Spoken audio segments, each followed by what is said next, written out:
Operation Domination is underway. The ultimate game plan to dominate your NFL experience. With your hosts, Dan you gotta be confident about your Achilles. Chase Thornton, Yeah, I mean, I got him and Adam LaRue. Don't hope to be great and dominate. All right. Welcome back into Operation Domination. It's playoff time. This is what we've been saddling up for all season long. As always, I'm your host, Dan Mater, joined here with Adam LaRue and Chase Thornton. Make sure you download Operation Domination on your favorite podcast app and check out our video content on the Fantasy Football Advice Network YouTube channel at FF Advice Net. Ladies and gents, I know if you're still watching this, if you're still listening to the show, congratulations. Unless you're a crazy person, we welcome those too. But unless you're a crazy person, you're probably not listening to too much fantasy football if you're not in the playoffs, which is what this whole show is going to be centered around, by the way. So we're putting a pause on the Dynasty temperature check. Sorry, Adam. We'll get back to it. Don't worry. We have a whole off season for Dynasty, but we want to make sure we get as many of these like start sit type questions that everybody has in their mind because everybody's locked in and needs to make the right decision. So hopefully we can help you out. Of course, we'll still have the DFS Cocktail Hour at the end of the show as Chase breaks into it early, but it's all good. I like that. It's all in the theater. All right, gents. First of all, I want to do this real quick. How are you guys faring in your leagues? I'm feeling good. My redraft leagues went pretty well for the most part, really well in my home leagues so far. So I'm sitting well there. One of the top scoring teams. I made playoffs, so I'm sitting good there, feeling good about that. And the vast majority of my dynasty teams are in the playoffs and in good competition standing, not like just squeaking into the playoffs. I'm actually ahead of schedule in a couple of them where I was rebuilding. So I actually feel really good about the vast majority of my teams right now. So, okay, well, that's good. I definitely still need to take our advice. So sure. Adam. Yeah, I feel pretty good. Probably in an opposite boat of Chase there. I think I've done a little bit better in Dynasty than Redraft, which is why I talk about what I talk about. And also why I let you guys take the lead on some of the Redraft and DFS stuff. But I think on the whole, it should be right around half in the playoffs. And I think another half of that are legitimate contenders. So feel pretty good about that. All right. Nice. It's always good when the guys hosting the podcast show are doing well for fantasy football. Yeah, it bodes well for credibility. There's only one league, one FFPC league that I had that I cared about where I'm not in the playoffs. Every other league that I cared about, I am in the postseason. So I'm feeling pretty good in my own right, which kicks us off to this question. It's kind of why I led up into it, because now you guys are in the postseason. You can answer this from your own perspectives. How aggressive should I be dropping bench depth for 1 week rentals, whether it be for a quarterback, a running back, a defense, a wide receiver, whatever, now that the fantasy playoffs are here in week 15? So how would you guys approach this situation, right? You made the playoffs. It's do or die every single week, but you do know that if you win, there's still an element of the weeks to come, and you want to win a championship ultimately, not just win one game and then get knocked out of the playoffs the next round.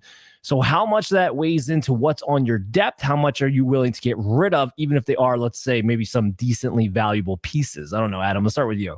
Yeah, I mean, there's a ton of nuance there, and I think it just comes down to how valuable those players are. For one, you have to look at the pool of like the other people in the playoffs and how much would they benefit them, right? Like if the person who you would potentially go up against next week is really hurting at running back, maybe you reconsider dropping a running back who's getting points actively, versus some guys who you can't necessarily predict them getting points or not. Like young guys you've been holding on to, for example, like maybe you feel a little bit better about dropping them. And then there's also a bit of like, candidly, are you the higher seed? Are you kind of expecting to win this matchup? Because in that case, I feel a little bit better about keeping my bench versus like, I need to get every point possible out of this lineup to win this game. I feel a lot better about sacrificing my bench. So there's that aspect to it. But I mean, ultimately, the only way you win the championship is winning this week. So that is the number one priority as far as I'm concerned. Like, there has to be some amount of focus on future weeks. Like, you can't completely ignore that, but like, you don't win the whole thing without winning this week. So you got to do that first. Yeah, I 100% agree. I mean, Chase, do you have anything to add to that real quick? No, I like he said, I mean, everything has to take the backseat to winning this week. You have to be able to move on. And so, like, by this point in the season, you know who your starting lineup is. You really, you know who your starting lineup is by and large. You might have a question on a flex player or whatever, but for the most part, you know who your core 5 or 6 guys are. Those guys have to stay. Other than that, I'm not dropping like my top handcuff to my top back kind of guy. But I mean, if I'm starting 2 or 3 wide receivers, I don't need to keep a 5th wide receiver if it comes down to it. Everything has to take that back. You can burn that bridge when it hatches, to mix up a couple of metaphors there. Deal with next week for the most part. Just win, baby. Just win. So yeah, go ahead, be aggressive, drop who you got to drop. I know I've talked the last couple of weeks about saving an extra DST or looking ahead at your DSTs, and you can still do that. But this week has to take precedent over, a cute play for 2 weeks from now. Yeah, I mean, I'll echo that sentiment in the sense of there is no next week if you don't win this week. So make sure you have the optimized lineup this week. Having said that, as far as the bench goes, here's what I do. I set my lineup for the entire playoffs.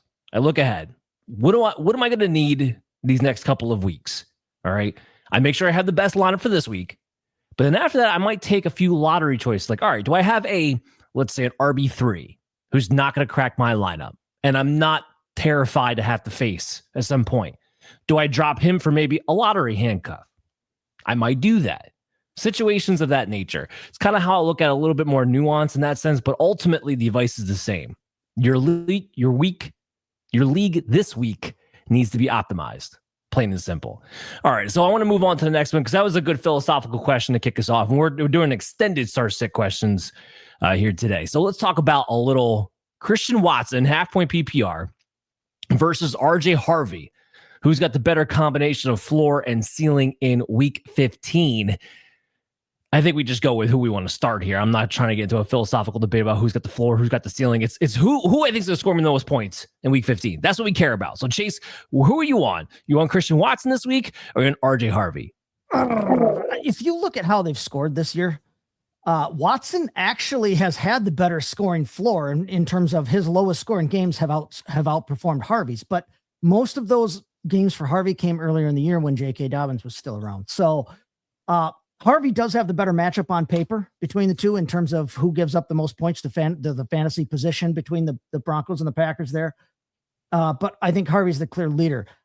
Interestingly enough, like Watson is still a big shot and he's still capable. I think he's capable of those explosion games, and we've seen it.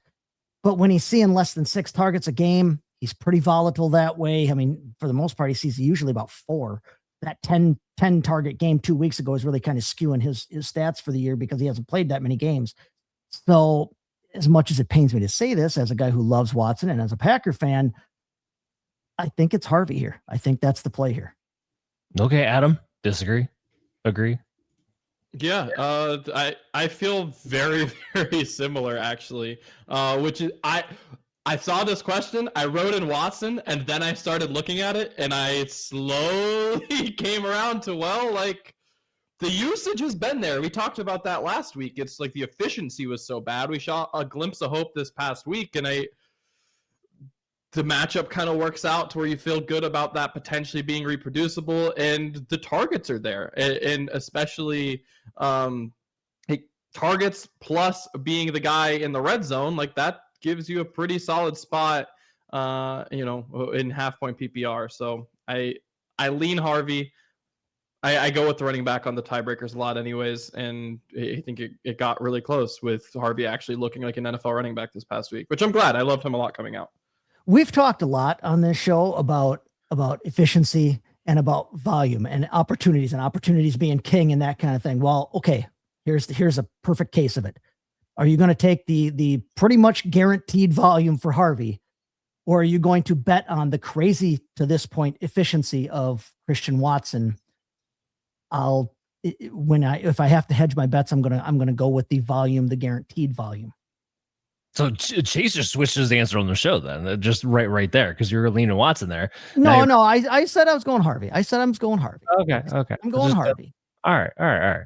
But, this was an interesting question. This is a tight one, and I think a lot of the base people are going to be having this week are tight between the players they're going to be choosing from, right? Because you're in the playoffs. We're talking about good players essentially, and you're talking about Watson and his efficiency. The volume's kind of been there. So when you look at Watson, it's hard to bench a guy who's been the wide receiver 7 over the last 4 weeks. And he's scored 3 of the last 4 games. That's a big reason why he's been as good as fantasy-wise as he's been, because he's been scoring touchdowns, something we know Watson can do within his offense. But 82% routes run, 28% target share, clearly the wide receiver. If you're going to own one in Green Bay, clearly the guy that you want to own, right? Now, Chase, to your point, that 10 targets, that's looking more like an aberration than something we should be thinking Watson is actually capable of doing. Most of his games have been between 4 and 6 targets tops. He hasn't had more than, I think, 4 catches in any given game so far since he's been back anyway. The problem is this. I am petrified of the Broncos. Just petrified of the Broncos. I mean, the 4th least fantasy points allowed. They are allowing the least amount of passing yards per play at 5 passing yards per play. Absolutely insane. And they've only allowed 1 wide receiver in the last 4 games to finish as even a starting fantasy wide receiver. Just 1. Petrifying for a guy who doesn't get a ton of volume on a team that's willing to be a super spreader. And more importantly, game script wise, is more than happy to make this thing a grind them out game against Broncos.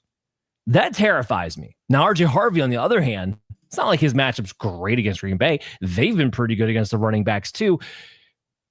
But his thing's been built on being inefficient. His thing's been built on having volume consistently. So he's been the running back 10 since becoming the starter. Also, similar to Watson, largely due to touchdowns, because we're talking about a guy who's getting 3.4 yards per carry, only 1.2 yards after contact, and he's only getting 1 missed tackle forced per 32 opportunities. Basically, he's getting what's blocked for him, plus the end zone, plus the touchdowns. Now, the Packers are better at home than they are on the road, but still, the Packers are only allowing the 8th least of fantasy points to the running back position and the 9th least rushing yards per play. They've only allowed 1 running back in the last 4 games to score. They held Jahmyr Gibbs to his 2nd worst finish on the year. So ultimately, what wound up happening is this. RJ Harvey is in my top 20-ish of running backs, but I have Christian Watson ranked squarely as a mid-level wide receiver 3. So the volatility of a Christian Watson and the matchup is worse for him in his type of profile, in my opinion, has me on a slight lean with RJ Harvey. I mean, with Harvey, at least you're getting 58% of the snaps, you're getting 59% of the carries, you're getting 12% target share. That's a solid block for a lead back. And that's where I'm going to lean with you guys too. But man, it's a lot closer than I thought it was going to be. I'm not done with Christian Watson, by the way. So RJ Harvey, we all 3 of us took him over Christian Watson. So now the question becomes, and this is a little bit for Adam, but do you want to take Christian Watson or Alec Pierce, who's also been hot as the wide receiver 3 flex play of the week? Adam, I got to kick this to you because there's a lot to talk about with the Colts right now. Yeah. Look, there's so many unknowns here with Alec Pierce and with this Colts offense, to say the least. Seattle is a very, very tough matchup. The Colts are on a skid with Daniel Jones. So I think at this point, you pretty clearly go Christian Watson to me. I don't really see much to the contrary where you wouldn't.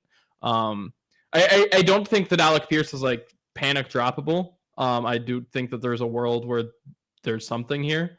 But there's no chance I'm starting him this week unless I'm extremely, extremely, extremely desperate. And if you have Christian Watson, you are not that.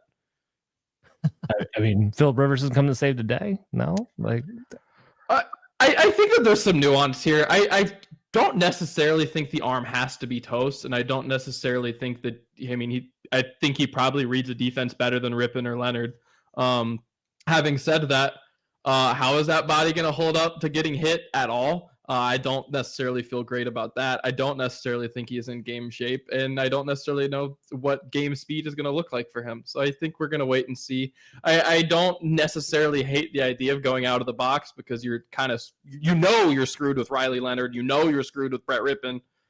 Maybe there's a non-0% chance with Rivers, but it's not like good. It's not good odds. You don't like the odds. I think the real problem was that they were hoping Riley Leonard could go, and he got the knee injury. Like, I don't think they make this move if Riley Leonard could have went. Oh, sure. Yeah, oh man, it's so brutal. So I got to get this off my chest real quick. So the first of all, as far as the in shape report thing goes, from what I heard, he's 20 to 30 pounds heavier than what he was back in 2020 last time he played, which should be no surprise. The guy's been retired. He's been being a grandpa. Like, I wouldn't expect you to be in shape. But the one thing that's been driving me crazy when these workouts were going on is like these people were trying to report, they're like, oh, Phillip Rivers can still rip it. Phillip Rivers couldn't rip it 4 years ago. That's why he had to retire, because his arm was already gone. Like, I don't know what we're looking at, what we're talking about. You're going to tell me 4 years the guy's not been playing football, he can still rip it? He never had an arm to begin with. What do you mean he can still rip it? Well, so that's why it kind of could still work, because he's functioned without an arm. Never relied on it to begin with, yeah. Oh man, it's just, I said it to you guys in the chat. I mean, this is going to be like the non-mobile version of Riley Leonard, which ain't good.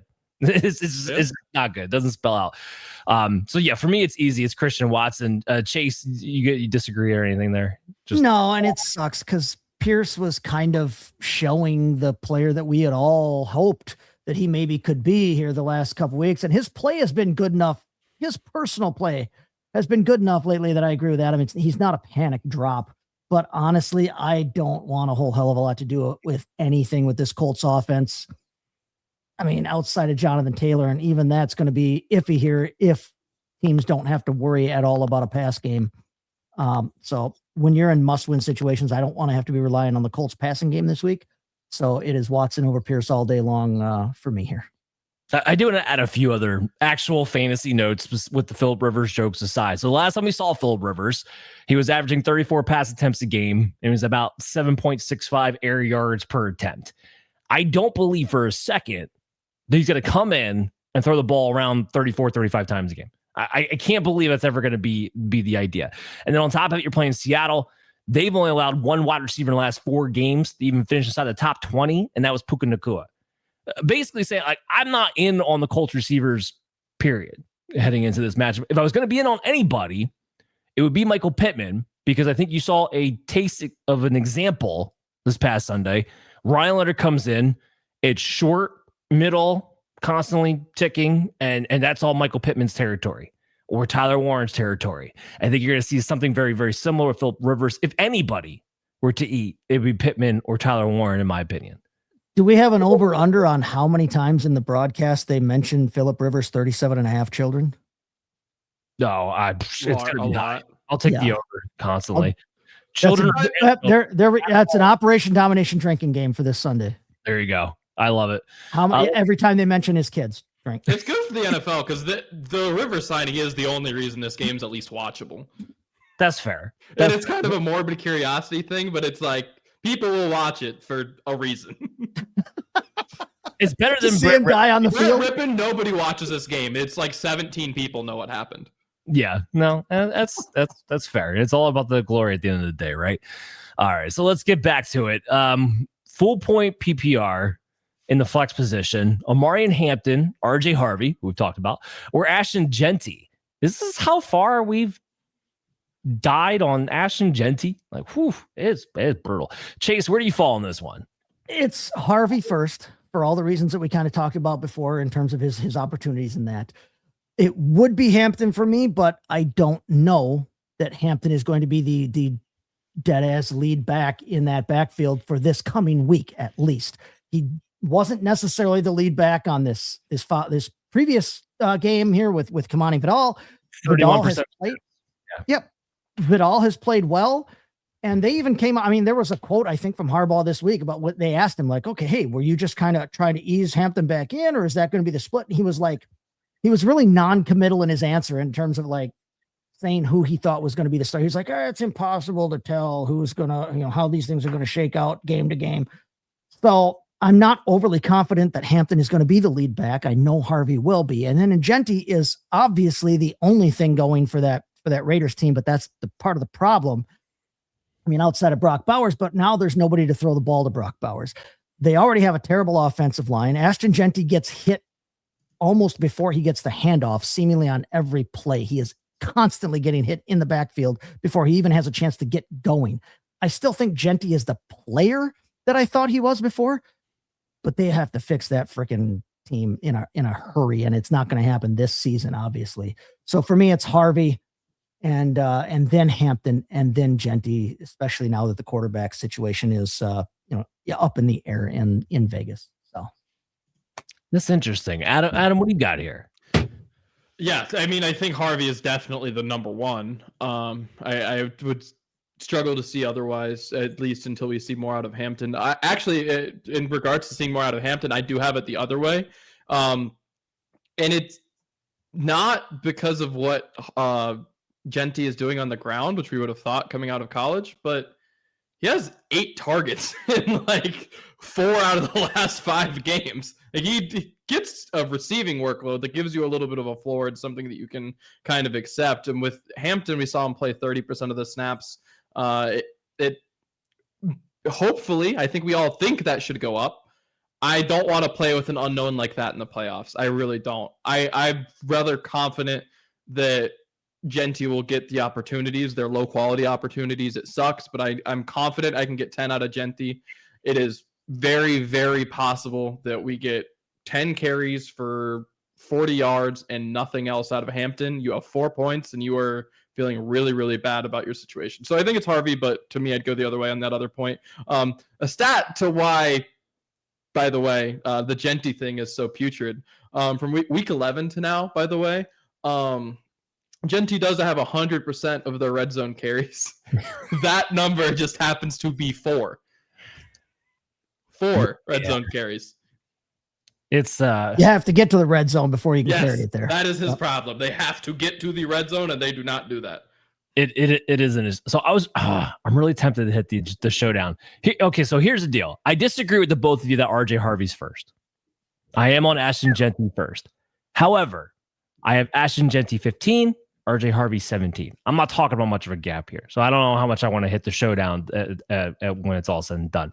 But here, I'll give you the reasons why I'm on Jeanty more than RJ Harvey. I already laid out what's going on with Harvey, right? It's all about volume. He is getting the opportunities to score. As you guys just alluded to, Jeanty's not, okay? And that's what happens when you're on the 32nd ranked scoring offense in the NFL and you have Kenny Pickett now who's going to be the quarterback. Totally understand that. Totally get it. You want to talk about volume. Adam, you alluded to it a little bit, but the last 4 weeks, he's getting 89% of the team carries and 20% target share. I'm going to say that again. 89% of the carries and a 20% target share. Outside of Christian McCaffrey, no other running back is getting that kind of volume on their team. You're playing against the Eagles, who are a good matchup for running backs. They've given up the 5th most receiving yards to the running backs, 8th most fantasy points per game. But the more thing I'm queuing on is the dump offs. Here's the one thing I think Kenny Pickett will do more than Geno Smith. Dump the ball off. Yep. That's the one thing I think he will do more often. As a result, we saw it on Monday. Kamani Vidal had 60 yards on the first play. Amari Hampton scored his touchdown on a reception. So if Ashton Jeanty stays involved in the passing game, I do believe he will have a strong mid-level RB2 type of ball game where I don't need him necessarily to score. Where RJ Harvey, if he doesn't score, he's an RB3, RB4. You're going to regret starting him for fantasy football purposes, in my opinion. Amari Hampton, I'm kind of with you guys. I'm projecting him for a 50-50 split this week. I think it goes up from what it was last week. And I think there's something to be said for the fact that while he only played 31% of the snaps, he still had over 15 opportunities and still scored a touchdown. So whenever he was on the field, they made a point to get him the football. That tells me that's a team who's ready to ride him a little bit more as long as he responded well heading into next week. I still think Vidal is probably more of the pass catching back. I do think this week in particular, it might be more like 50-50, but I think we're trending towards it being back to Amari and Hampton by week 16. but it's the Chiefs. I've seen the Chiefs shut down some elite running backs this season. So while I'm looking for his playing time to increase, I don't know if his fantasy points do. So I got him in Hampton as an RB3, squarely behind both of Ashton Jeanty and RJ Harvey. I'm slightly on Jeanty given the matchup and just the receiving volume I'm expecting him to have. We'll see what happens there. All right, so Luther Burden, is he finally a locked-in Week 15 flex, or is he still more of a boom or bust bench stash? Chase, where you fall on this? He's a stash for me. He's a stash. I can't have him as a locked-in anything. Honestly, I mean, Rome Odunze, as far as receivers on that team, Odunze, if you look at his stats, he hasn't necessarily been any better than a flex play for the most part this season in terms of the points that he's giving you.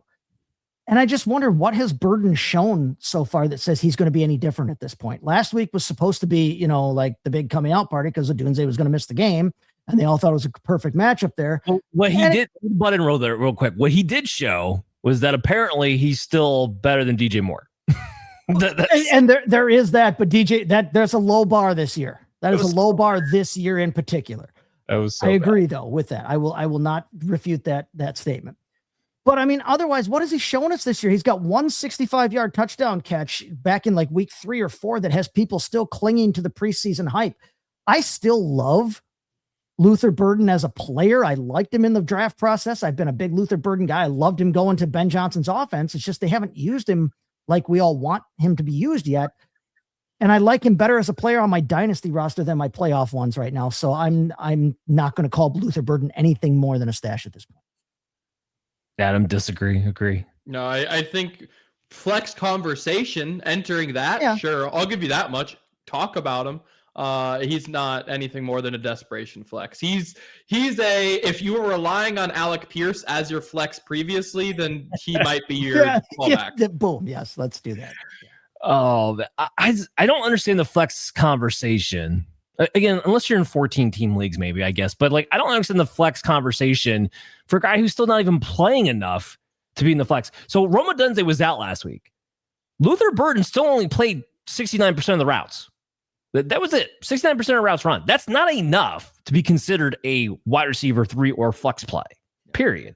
Now, some people might get locked in on the 21% target share. But again, ultimately, if you're not playing enough on the field, that becomes volatile as whether or not you get the volume.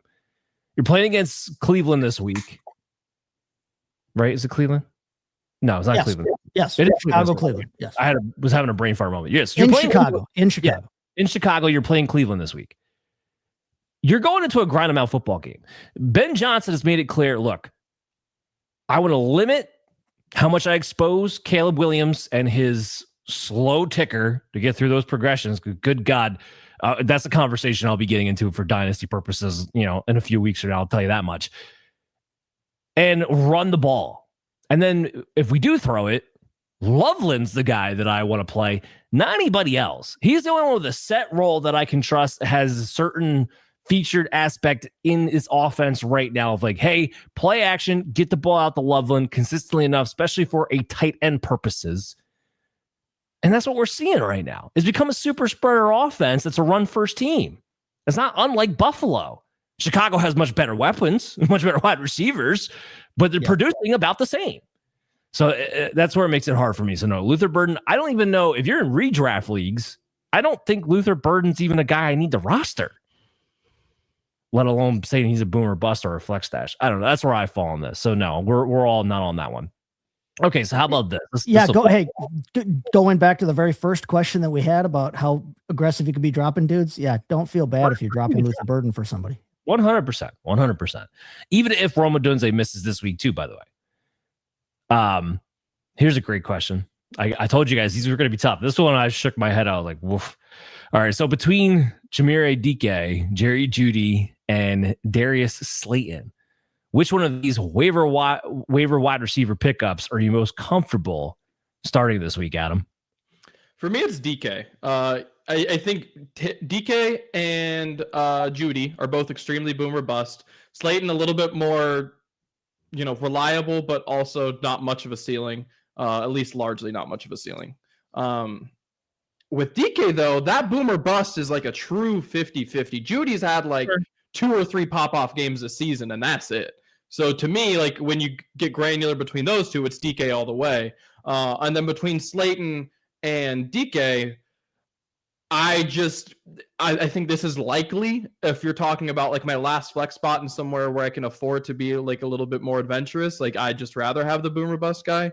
But that becomes a little bit more talking about what your team makeup is. Like, do you need the guaranteed 10 or are you trying to like get the most points you possibly can? Where I think your answer is Dike. I think for most teams, the answer is Dike, especially if you're having this conversation. If it's I'm trying to just get my projected points, then maybe Slayton's an option. But candidly, I think if you're the favorite in your matchup, you're probably not having this conversation. You are probably the underdog if you're having this conversation.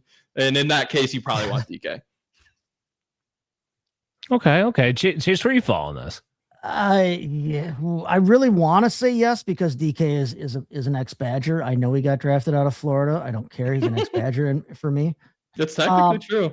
It is very definitely technically true. But to claim guys just blows my mind. I know. I like the guy. I was sad to see him go, and I'm glad he's doing well now. I'm happy to see it. I have nothing against the kid.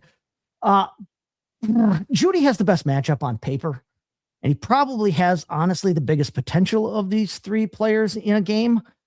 Slayton has the best quarterback by far, but Slayton doesn't see any kind of volume on any kind of consistent basis for me to think that there's any kind of ceiling play here for Slayton. Dike has the most buzz lately, but again, a lot of his value comes as a returner. And if you're not in a return league, I don't know that I want to count on that. He's only got 3 games where he's seen more than 5 targets. He doesn't have a 100-yard game yet this season. Ward is not playing great, although he's been marginally better lately. If you want to come down to the quarterback debate between Jeudy and Dike, I don't know. I mean, Shough, I'm not a Shough guy, but maybe there's something there. I mean, maybe there's a spark to be had there. For me, it's just Jeudy based on the player that I know he has been and can be, and the fact that I think he's got the biggest boom potential out of these 3. But I agree with that. Yeah, if you're talking about one of these 3 guys, you got an uphill climb regardless. So good luck. I hope the rest of your roster comes through. I want to lead off with this. For all the people out there saying that Cleveland Browns are setting up Shedeur Sanders to fail, you're a moron. And I don't apologize for calling you a moron as such. Now, I agree with everybody that they were being unfair to him early on in the process. They're not setting him up to fail now. First, they're giving him an opportunity to see what he can do in the NFL level. That's what he gets from being named starter. So the same people who are clamoring for Shedeur Sanders are now saying he's getting set up to fail. It makes absolutely no sense. You guys are morons. I just wanted to put that out there. But anyway, now I got that off my chest. He does stink. So I don't think he's a franchise quarterback regardless. Last week, people are now clenching to this. It was the Tennessee friggin' Titans. The Tennessee Titans is one of the worst defenses in the entire league. And Shedeur Sanders, for the first time this season, showed like a pulse to be able to put up some sort of production. And now I'm supposed to just buy in? I don't think so. And it's proven in Jerry Jeudy. Last week was a wide receiver 12 finish for him. That's an aberration. He had been the wide receiver 76 leading into last week.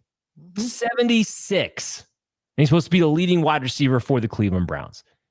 Chicago Bears defense has been better. He's by far the 3rd guy on my list when it comes to these 3. Talking about Dike and Slayton. I agree with you guys that Dike does have an upside to be had. The 49ers giving up the 12th most points to the wide receiver position.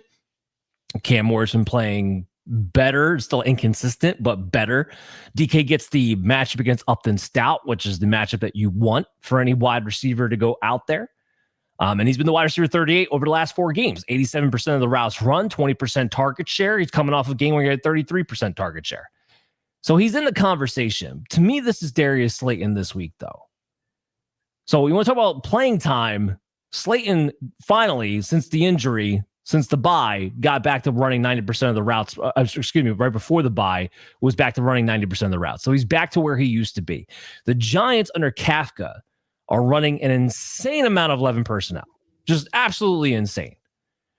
So it's him, it's Hodgins, it's Wan'Dale Robinson, and Slayton's got the healthy ADOT. He's got the 14 yards ADOT. So that tells me, okay, you got the opportunity to make the big plays. And then you have the matchup. Commanders are allowing the 8th most fantasy points to the wide receivers.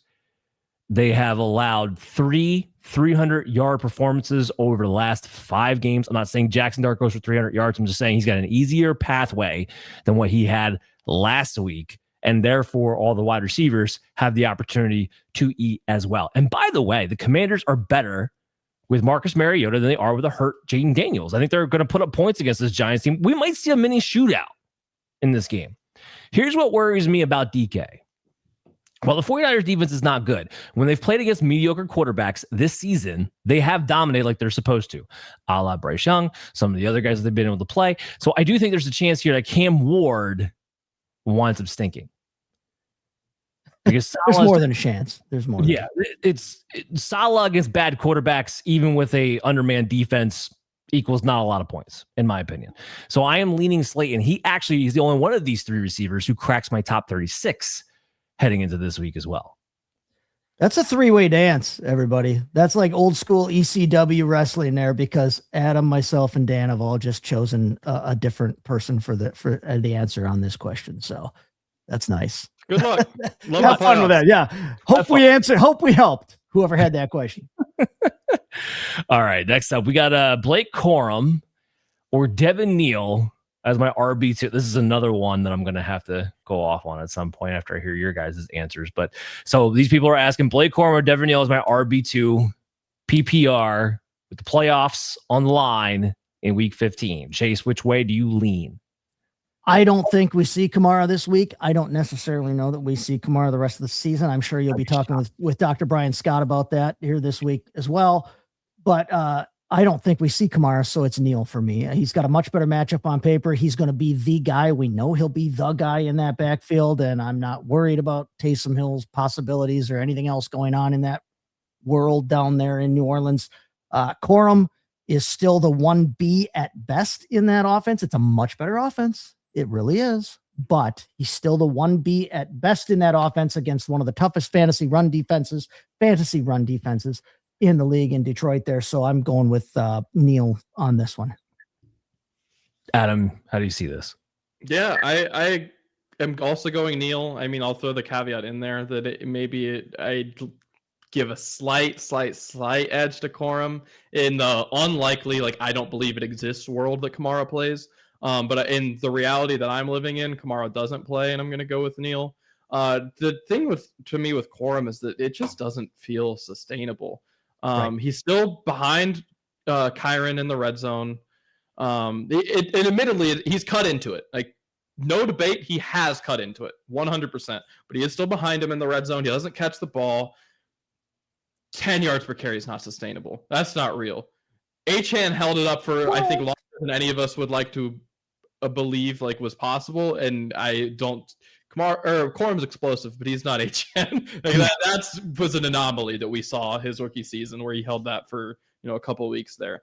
And I don't see it being reality. I think obviously the Arizona game was a bit of game script like that. That was the Rams game from midway through the first. Like, was never in doubt. And Carolina wasn't that much different, to be honest with you. So I just think it's one of those situations where, Corum's just hard to project the efficiency being what it is, but there's not a lot of opportunities. Devin Neal gets a lot of opportunities and catches the ball a lot too. Yeah, so there was a few questions that I did not put into our list that I was getting that was blowing my mind on how much love there is for Blake Corum. Like, some people out there must think that Blake Corum actually overtook Kyron Williams at some point, like it happened. And I'm like, what are we doing? That's people that have him on their dynasty rosters and they're just hopeful. No, these are redraft. I can attest to these redraft, like questions like, Javonte Williams or Blake Corum or RJ Harvey and Blake Corum or Quinshon Judkins and Blake Corum, or my favorite one, especially this week, given the matchup, Travis Etienne or Blake Corum. Like, calm down. So I put in this one. This one is at least more debatable, because Devin Neal, even with the workload that he's been getting, which is about 62% of the carries and 8% targets since Kamara's been out. And Adam, I'm with you. I'd be shocked if we saw Alvin Kamara again at all, this season.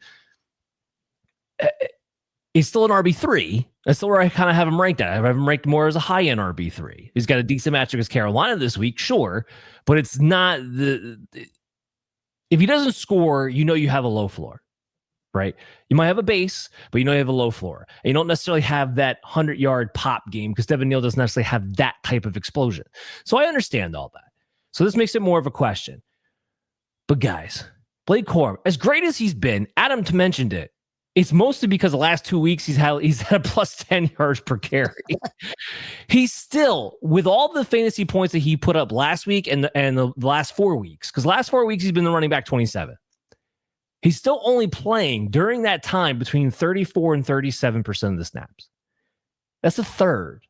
He's playing a third of the time. He has not overtaken Kyren Williams. It's been fun, but here's two things that are happening. Either he's being uber efficient, or the Rams are blowing out their opponents and he's getting to run the ball like crazy in the fourth quarter. That's where a lot of his workload is coming from. It's not throughout the course of the game where it's a true 50-50 split with Kyren Williams. No, it is not. That is not what we have seen. So we need to make sure people understand this in context of what's actually happening out there on the field. 37% of the carries and only 3% targets. That is a backup player who happened to go off against a terrible run defense because he's being uber efficient. Period. So let's not get crazy about Blake Corum. I would definitely play Devin Neal, who's a actual starting running back right now, than Blake Corum. If this question was Alvin Kamara or Blake Corum, I don't think people would be quite so quick to jump on Corum. And I know Kamara hasn't been great this season, but Devin Neal has given you basically what, as the starter, Devin Neal has been giving you what exactly Alvin Kamara had been giving you anyway. And I don't think that people would be jumping to start Corum over Kamara, even if it was just based on name value. But you have to let go of the name value. You have to let go of of the hype, like we just talked about with Corum. Look at what they're giving you. Yeah, it's Neal for me this week. I want Corum to be something. I'm just not necessarily so sure that you can bank on it here in the fantasy playoffs. No, and I would even tell you in Dynasty, maybe it's next year, but it's really not because they have Kyren Williams that extension. Locked up for a while. This is kind of the role I think we're going to see him in, is in a committee-ish role moving forward. And that's something to remember for both of them going forward. Well, yeah, but I also want to throw this out here too. So you laid it out. They're playing Detroit. It was a much better run defense, but this is going to be a much more competitive game. Yes. In games that are competitive, Kyren Williams plays a lot more. That's how that works. So just to kind of put the final stamp on that one. All right. We're waiting for Adam to get back. His internet kicked out. So hopefully we'll see him again in a few minutes. In the meantime, we do have a quarterback streaming question coming in. So Sam Darnold versus Trevor Lawrence in week 15. And I do think this one is close, but Jason, I want to see what you have to say about it first. Well, listen, I know what Adam thinks, and I think Adam is trying to be a kind, he's trying not to be a homer. I am going with Lawrence over Darnold this week, to be honest. I think Seattle is going to be in run mode most of that game. We've kind of already talked about what a disaster I think the Colts are going to turn into now that they don't have Danny Dimes, my guy, manning the quarterback position there. So I think Seattle's going to be run mode most of that game. I think there is just it's a slight chance, but there is the slightest chance that the Jets at least make that Jacksonville game competitive enough that Lawrence is still in play in the second half, where I'm just not so sure that the Seattle is going to need anything out of Darnold. Now, can he get lucky and maybe toss? I mean, he's going to throw 11 times to Jackson Smith and Jigman no matter what. But I think that Lawrence is probably the one who is in the competitive game for longer and therefore has to maybe throw a little bit more. So for me, I'm going Lawrence over Darnold this week. Yeah, I have Lawrence actually ranked inside my top 10 and Darnold ranked outside my top 12. So I do have Lawrence as actually a need to, let's say, starting quarterback one for this week. He's been on fire. Yeah. He's been on absolute fire. He's been the quarterback 7 over the past 4 weeks. Darnold's been the quarterback 24 during that same stretch. Now, what's happened? And I think the same thing might happen this week. The defense has dominated really bad, in particular, bad quarterback teams. And as a result, what it's led to is the defense dominating and therefore the offense not having to do very much. Yeah. And that's been the number one issue that Sam Darnold's kind of run into. And then on the mix it in here, the games that Darnold did go off were in plus matchups. Anytime he's against a team that is somewhat competitive on defense, we see Sam Darnold just, throw for like $150 and a touchdown, and that's about it. It's not really great fantasy purpose-wise, and he's not running. Lawrence is running again. That's a big thing about what's happening right now. So not only has he thrown for 8 touchdowns in the last 4 games, but he's also mixing in the rushing again. So since Brenton Strange returned, since BTJ has returned, we've actually gotten back to this being a more balanced offense that's working pretty efficiently at the moment. I do worry about game script. So you mentioned you think the Jets have a better chance to make this competitive. I will say this, and I will talk about this with Dr. Brian Scott tomorrow, but neither Tyrod Taylor or Justin Fields are playing. If it is Brady Cook, I am a little bit worried about them having enough of a juice to keep Trevor Lawrence competitive into the second half. And I think the Jaguars might pull a Seattle Seahawk in some instances here. So I'm a little concerned about that. I will say that. But right now, Trevor Lawrence has just been flat out the hotter hand, and that's the one I'm going to try to roll with. Adam, we lost you there for a second. So where were you falling on the whole Sam Darnold, Trevor Lawrence question? I have Darnold, and for me, I don't think, like you were just saying, the plus matchup on the defensive side of the ball, I don't think it is. And candidly, it's Sauce is out, Ward's out. Like what? What defense? Those are quarters. But yeah, who's throwing the ball again? Yeah. The Jets don't have Sauce anymore. They've been bad on defense too. No, for Darnold. No, I know. That's what I'm saying. But I'm saying the Jets don't even have Sauce anymore. They don't have corners either. But point being, when Darnold is good, when he plays bad defense, and I think that's the reality of what Darnold's doing. Point being, and I think Lawrence is like, regardless of matchup, you max out at 30 pass attempts. Not that you don't do that with Darnold, but with Darnold, we've seen, I think, more consistent swings, both good and bad. Versus Lawrence until 3 weeks ago was like, yeah, you're getting like 10 to 15 points, and then he played a string of bad defenses in a row, at least in my opinion. Well, bad defense, and he got some weapons back, which I think that formula is still in play for this week. Yeah. We'll see. I don't know. Do we want to do a showdown? I don't have a big difference, but I would not be shocked if Darnold has a nice game. If Darnold has a good game, though, it's because Smith and Jigba has another one of these 8 of 10 for 100 yards and 2 scored games, like he has done 2 or 3 times in the last 4 weeks. I've seen JSN go off for like $150 and 2 touchdowns, and Sam Darnold still not put up a good fantasy number because all of his passing production only went to one player. Exactly, but and that was my original point, was that like even if JSN eats, it doesn't necessarily mean Darnold does enough to outscore Lawrence. But if Darnold does have a startable day, he will not do that unless JSN has a monster game. So. No, that's fair enough too. So I say Lawrence, Chase says Lawrence, Adam says Sam Darnold. I was going to say the only way it's Sam Darnold is if Philip Rivers makes it more competitive than we were all expecting to, but I don't think I can get through that with a straight face. All right, so let's talk about a little super flex action here. This is a good one. Can I trust Jacoby Brissett over a rookie like Tyler Shough this week, or is just too much rushing upside to bench for Tyler Shough? Adam, take it away. Well, I want to give Tyler Shough some credit first before I smash him down. Shough, I think, has genuinely entered over the last month the conversation of, I think you are more than likely should be starting for most teams in a Superflex QB2 situation. I think you are there. Okay. Jacoby Brissett is a bona fide. He should be starting in most 12-team redraft leagues. One QB, he is a QB1, genuine starter. That's what Jacoby Brissett is. So it's Jacoby Brissett by a mile, but I actually do think there are dynasty leagues, 12-team dynasty leagues, where Shough is a starter on and potentially playing in your playoffs, and you don't feel that bad about it. I mean, he has shown some good things, including on the ground. So the question's a little bit much. I think the 45 pass attempts a game from Brissett trumps any rushing upside that Shough may or may not have, which he didn't look great running. He just kept doing it. But nonetheless, you got in the end zone. He's clearly willing to do it. I feel like he's an okay QB2, like I said, but But come on, Jacoby Brissett is like around the QB6 over the last month and a half. Like, I'm going to keep riding with that personally because the attempts hasn't gone down. Like, he's getting it in a sustainable way. Like, this isn't like with some of these other quarterbacks where it's like, oh, you're going on this run, but you're throwing like 30 pass attempts a game. Kind of like my problem with Lawrence, which is also true with Darnold. But nonetheless, like, the attempts just aren't actually there for it to feel sustainable. It's sustainable for Brissett. He's throwing 10 attempts a quarter, if not more. Like, at that point, and negative game scripts most of the time too. He's going down the field. Yeah, no, I mean, to boost your point a little bit about Shough, I do have as my quarterback 18 this week. So yeah, I definitely have him in the Superflex leagues. Chase, how do you see this?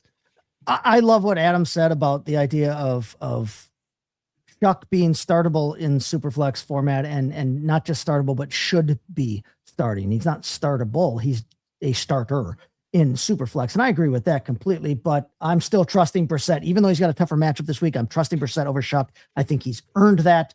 Plus, if you look at their most trusted receivers that they both have, I like Brissett's most trusted receivers in McBride and Michael Wilson over who Shough is throwing to on the whole. I like Chris Olave as a player, but on the whole, I like the people that Brissett is throwing to more. The question as posed was, would you trust Brissett over rookies like Shough? And I would kind of extrapolate this out to first or second year starters. I'll tell you what, I would play Drake May and I would play Jackson Dart over Jacoby Brissett. Are they like Shough? Are those? No, they're not like Shough, but I'm talking about first and second players. I would not play Ward over Shough. I would not play JJ McCarthy over Shough. I would not play Caleb Williams this week over Shough. In terms of first and second year starters, I would play May and Dart over Brissett. I would not play Ward, McCarthy, or Caleb over Brissett. And Shough wise, I would play Shough over probably almost everybody on the list except for maybe Caleb. I'd play Caleb over Shough. Okay. None of those rookies that you just listed, but I mean, we can stretch that. I said first or second year play. I'm because JJ McCarthy is a second year player, but he's a rookie as a starter for all intents and purposes.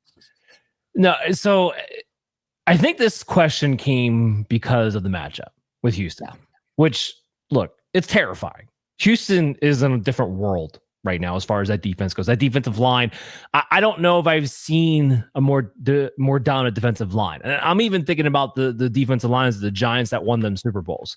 Like, I don't even know if that defensive line is as good as this one in the Houston Texans. And the Cardinals just lost Paris Johnson, their left tackle.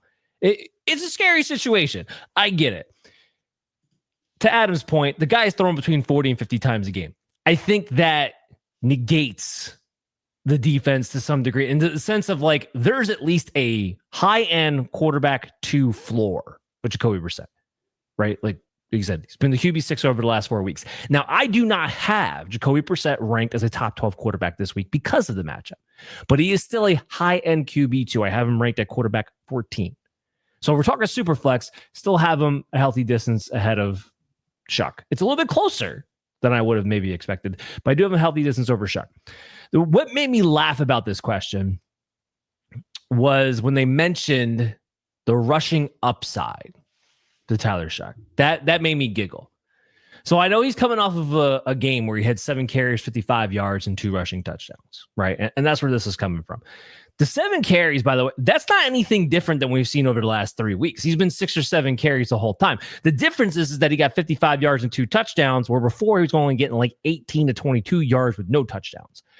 Tyler Shough had a nice 40 because nobody else in the quarterback room ran it, and there wasn't that many good mobile quarterbacks this year to begin with. This is not a dual threat by any means. All right, he's mobile enough to do a little bit of something. Okay, but this isn't a guy I'm going into like, I need that rushing upside out of Tyler Shough. Yeah, that's where I'm going to get my... No, this is not... It's like saying you want the rushing upside of like Tony Romo back in the day. Yeah, it's like, exactly. on like third and 8 and man coverage, he will run for it. But Brissett is giving you the, like you just said, Dan, 18, 22 yards. Right. Brissett's doing that himself running. Yeah. 100%. I mean, it's like Nick Foles when he was in the Chip Kelly offense, where Nick Foles was actually getting like 35-ish rushing yards, and you were like, oh, yeah. I mean, it's something. It's not nothing. It's not what I'm pinning my fantasy hopes on, though. But I did want to mention, Shough has been playing a lot better. Yes. But the Panthers are actually a tough matchup for quarterbacks. So they've allowed the 8th least amount of fantasy points to the quarterbacks. And while I think about Carolina, I'm like, all right, is that really real? Is it really just in context? Well, they actually held Matthew Stafford to his second worst fantasy finish of the year. So this is actually not a great match for Tyler Shough either. So in that case, I'm going with the guy who gives me 40 to 50 pass attempts in a game, just to kind of put it all together. All right. Our last question we're going to get to before we get to the DFS Cocktail Hour. I always try to get the one defensive question in here. So we got one in for week 15. This person asked Jacksonville Jaguars, San Francisco 49ers, or the Dallas Cowboys. Which is the safest play if I need a floor, Adam? Yeah, well, if you need a floor, the Cowboys aren't even in the conversation because their floor is in the negatives. Even against JJ McCarthy? I mean, I feel better about it against JJ McCarthy, but we've seen bad offenses beat up on the Cowboys. This is fair. I don't feel great about the Cowboys. They're for me, they're not in the conversation. They got Quinn Williams. Oh yeah, better, sure. The Pee Wee team was better than what they were before.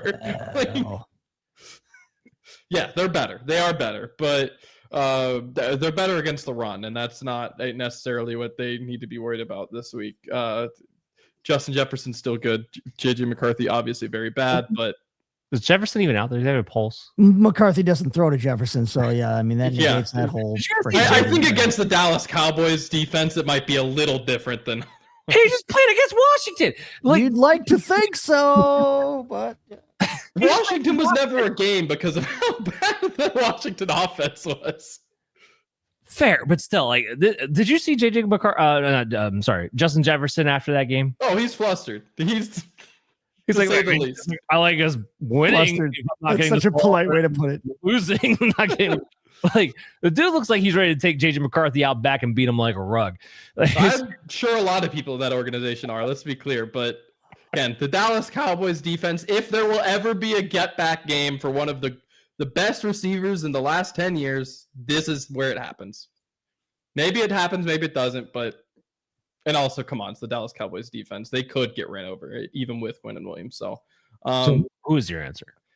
The answer for me is the Jaguars. It's slightly over the Niners. The Jaguars defense has been pretty solid. They've had their ups and downs throughout the season, but they've given you some good situations. That matchup is good. Obviously, we talked about the matchup a little bit on the defensive side for the Jets, but the quarterback situation's a little silly over there.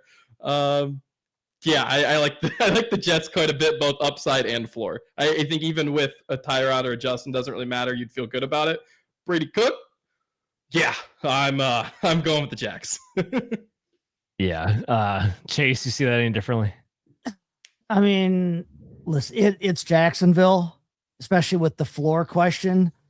I think San Francisco is just going to be kind of meh this week because they've kind of been meh all year, in my opinion. But I'm tempted. Maybe this is my anti-Viking. I will admit this might be my anti-Viking bias. But I'm tempted by the Dallas play against Minnesota because I don't trust JJ. And if there was ever a week that Dallas's defense could actually come out and play defense, it's against the Vikings, who are allowing the most points to opposing fantasy DSTs. They are the best matchup for fantasy DSTs, and the 3-touchdown complete aberration that was last week for JJ McCarthy, I don't see that replaying even against Dallas. But it's Jacksonville. I'll agree with him. It's Jacksonville. Well, I mean, that's why you play DFS. That's why that's where you play the Dallas Cowboys. Exactly. Bingo. That's where you take your shot and for cheap play and save some money to be able to boost yourself somewhere else. Well, you mentioned San Francisco's going to be meh. I just want to put this out there. They've been the 9th best scoring defense for the last 4 weeks, and mostly because of who they've been playing, right? And better lately. Tennessee's no different. But well, no, it's all because of who they've been playing. Beating up on Cleveland, beating up on crappy teams with crappy quarterbacks, Bryce Young. But Tennessee's no different. So I want to mention that San Francisco's in my top 10. Jacksonville, over the past 4 weeks, they haven't just been good or better. They've been number 2 to just Seattle. Like, they are the number 2 defense right behind the Seattle Seahawks. And then they get a matchup like Seattle does with the quarterback situation. And because I don't think Tyrod's playing this week. I don't think Justin Fields is playing this week. It's not looking very good. So we're going to throw out Brady Cook against a defense who's been hot. Oh, man, yeah. I'm looking at my They did bring in Joe Namath, though, to talk, too. So, again, like the Colts, they may have an old man, too, in their back pocket. I thought it was Brett Favre. Brett Favre would be funnier. But yeah, so Jaguars all the way across. Mark Sanchez. Right. Yeah. Bring back the Sanchez, man. He's younger. He might be younger than Rivers. Doesn't he need to get out of prison? Mark Sanchez? Well, yeah, I suppose. Yeah, but either way. he's younger than Phillip Rivers, I'm sure of it. And unemployed once again. And he has no job. So what is this, longest yard? Give a brother a break. I need a drink.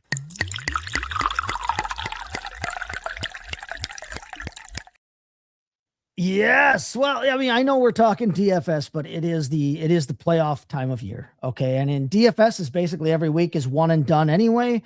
And you're one and done here now in the playoffs as well. You have to win this game or you're going to be out. So our cocktail this week is one and done. Is what we're calling it. It's going to be kind of a riff on a Long Beach iced tea. Which is itself a variation on a Long Island iced tea. But let's get into the players that we're going to roll with this week. We've kind of talked about this game on and off all night long here. Detroit and the Rams. It's the highest over/under total on the Vegas slate here at 55 points. Last I looked, the Rams are slight favorites at 5.5 points. I haven't used this dude all year.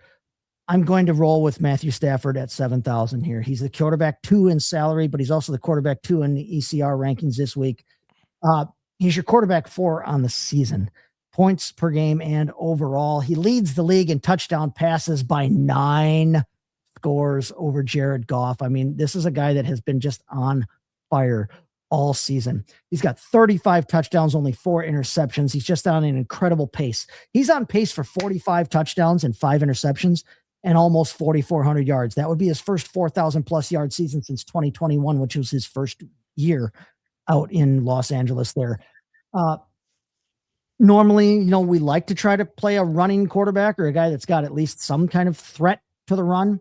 And Stafford is actually on pace for negative rush yards this season, and he has not had a rushing touchdown since 2022, but he's passing so damn well, it really doesn't matter. Okay, he's had multiple passing scores in 7 straight games. He's facing a Detroit Lions defense that allows the 5th most points to opposing quarterbacks.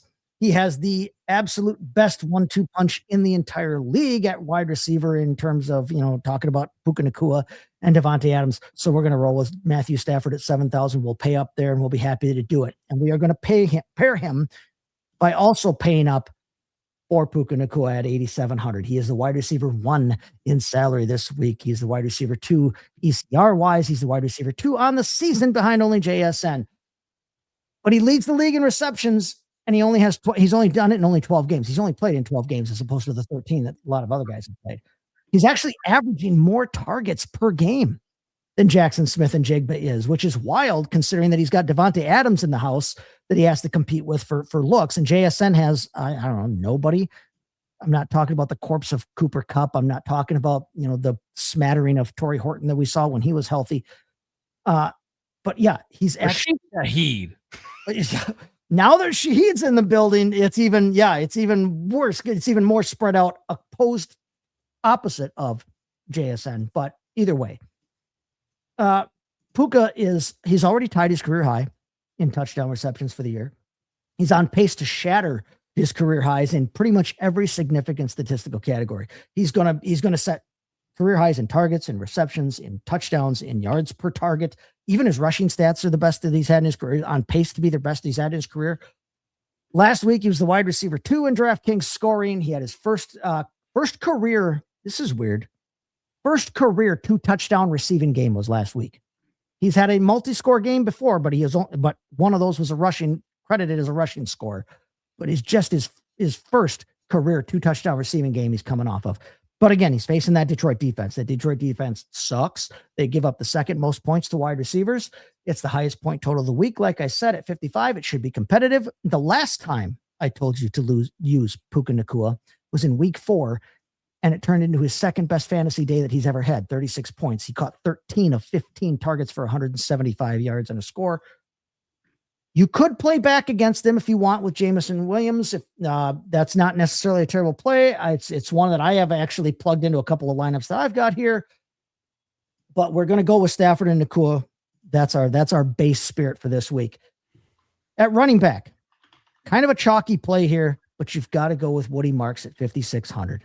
Okay, he's only the running back 22 in salary this week. He's a cheap play, but over the last month, he's third in rush attempts behind James Cook and Bijan Robinson. I wrote about Woody Marks here in the Monday morning overreactions article because I think that Woody Marks has potential to be a shoot out the lights type play for the playoffs coming up here. Okay.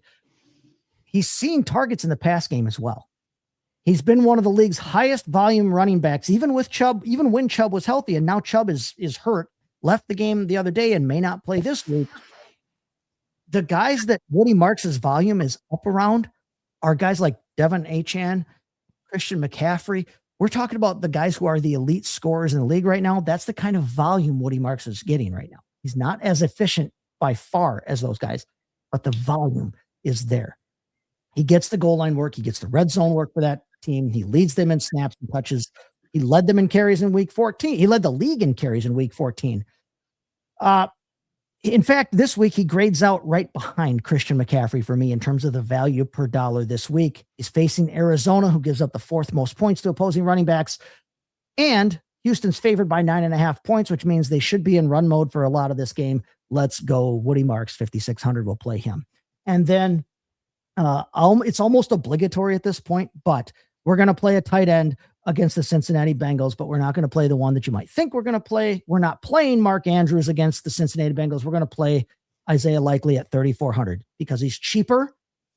And he is actually, over the last 2 weeks, he's the tight end 5 overall in DraftKings scoring, 8th in targets and in receptions over that time period. He's actually he's seen more volume in terms of the pass game and the scoring than Andrews has lately. Motivated by that Mark Andrews contract. right. Kind of coincided with, oh, hey, you want to sign him to a long-term extension? Let's see what I can do as a younger dude, right? As a younger, cheaper dude. But no, 2 weeks ago against Cincinnati, he caught 5 of 6 balls for 95 yards. He caught his first touchdown of the year last week, so he's been kind of on a roll. He's a very affordable play in a smash spot. Cincinnati sucks. You play your tight ends against them. It's really that simple. And as I said, he's out-targeted Andrews actually over the last 3 weeks. So we're going to play Isaiah Likely at 3,400. So I'm going to mix up this iced tea here, this Long Beach variation on a Long Beach iced tea that we're calling the one and done. While I mix that up, I'll tell you the ingredients in a minute here, but I'm curious as to know like what you guys are looking at in terms of your DFS lineups. Do you agree? Do you disagree with what we've done here? Do you have any additional plays or guys that you'd like to plug in next to these guys? Dan, we'll start with you. Yeah, well, here's what I will say where I agree. It's funny. I also have Puka Nacua in my lineup. Not something I typically do given the high price, but I do have it in this week. And I'm also with you on Isaiah Likely. At $3,400, it's a tight end who plays enough, gets enough target share against that defense that I want to be able to go ahead and take advantage of it. So those are some of the ones that we have the same. Here's one value that apparently DraftKings and nobody else has gotten the memo on. Chuba Hubbard is $4,600. Rico Dowdle is over $6,000. This flipped before the bye week, guys. This already flipped. Chuba Hubbard is back to being the lead guy. Now, this is still going to be a combination of the two, but it's clear it's gone the other way, where Hubbard's now healthy and looking like the better running back, playing like the better running back. He's only $4,600. So that's one of my big values on the week. I also like Jayden Higgins. He's a guy who's been playing more, getting more targets. He's only $4,200 going up against the Arizona Cardinals this week. This is a nice little spot for him to get going, where he's been getting targeted in the red zone quite often over the past few weeks as well. So I'm going that way. And I also have Trevor Lawrence, my quarterback, in there. We talked about him quite a bit today, but he's only $5,700 against the New York Jets. So some of those value plays that I'm looking at, but just to kind of put it out there, I was able to put Puka and JSN in the same lineup, and I'm feeling pretty good about that. What do you think, Adam? Yeah, I know. I like a lot of that. I think I'm also big on the Isaiah Likely one. I like that quite a bit. So kudos there. One additional guy that I'm going to throw out at you is Stephon Diggs, who is in the lower end, like the non-favored end of the, I believe, third highest point total over the weekend. And only at $6,000, so kind of being treated as a low-end wide receiver 2 type. So I think that's a pretty good value for him personally. Dan, I love that you brought up Chuba Hubbard, because I actually do have him plugged into my flex spot in my main lineup for the weekend with these guys. Again, like you said, great play. And it's a value that I don't think people are picking up on. I think everybody is still riding the high of what Rico Dowdle was earlier this season without looking at the reality of what Chuba Hubbard has been here the last couple of weeks. So I agree with that completely there. And yeah, we talked about Lawrence. We think Lawrence is a good play too. So yeah, I won't argue with any of those. So our one and done cocktail. What I've done here is I have added a half an ounce of vodka, a half an ounce of gin, a half an ounce of white rum, a half an ounce of tequila, and a half an ounce of Cointreau. I like to do Cointreau instead of triple sec. It punches up the alcohol content a little bit on the drink, which is why we call it a one and done, because you don't want too many of these if you're a lightweight, but I live in Wisconsin. So I've added the vodka, the gin, the white rum, the tequila, the Cointreau, and an ounce of lemon juice. I have shaken that up in my shaker. I've strained that into a tall glass here, my tall fantasy football advice network glass, by the way. And to that, I have topped that off. Instead of topping that off with Coke, I've topped it off with the Christmas winter spiced cranberry Sprite and a splash or two of actual cranberry juice. And that there is our variation of a Long Beach iced tea. We're calling it the one and done. Slanjava, everybody. Good luck on your DFS scoring. Good luck in your playoff games, and enjoy the drink. Love it, love it, love it. Guys, make sure you tune back in Operation Domination on your favorite podcast app or on the YouTube channel at FF Advice Net, because I'll be back with Dr. Brian Scott tomorrow. You won't want to miss that. And of course, I'll be with Chaz Filardi of Sports Betting Weekly. That show will drop on Saturday mornings like it always does, along with my article on the huddle. And I'm on a hot streak, by the way, with those player props. So make sure you tune in to that. Guys, we'll see you soon. Keep it alive. Keep dominating. We'll make it through the round 2.